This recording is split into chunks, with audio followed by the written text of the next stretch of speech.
ethical union. Thank you, Mr. President. I'm speaking on behalf of the International Humanist and Ethical Union and its more than 100 member organizations in over 40 countries. Mr. President, the Durban Review Conference can claim some success in that the outcome document contains no toxic passages and because some issues that have no place in human rights discourse have been eliminated.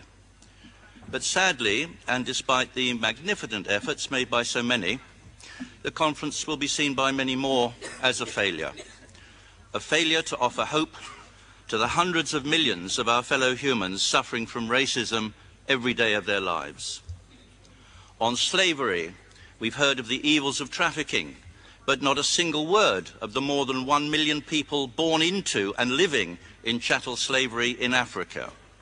We've heard of the transatlantic slave trade, but not one word of the millions trafficked into slavery in North Africa, the Middle East, and across the Indian Ocean, trades that persisted for over 1,000 years and that left at least 3 people dead for every one of the tens of millions who actually reached the slave markets.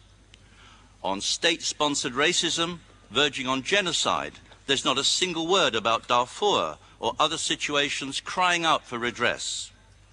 On religious hatred, we've heard only of discrimination and hatred towards Muslims, Christians and Jews.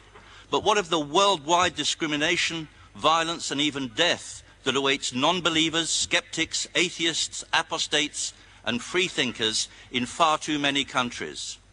People whose only crime has been to think for themselves and have been born in the wrong place.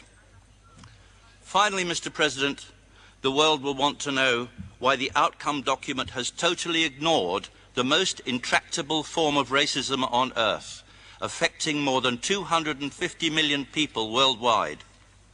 I refer, of course, to the scourge of untouchability. How can any state here justify such blindness? I would add that IHEU will be continuing the fight for human rights with a World Conference on Untouchability to be held in London on the 9th and 10th of June this year.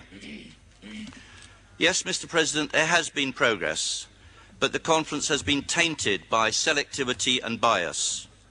The international community must now move forward not only on what's been agreed here, but on what's been omitted.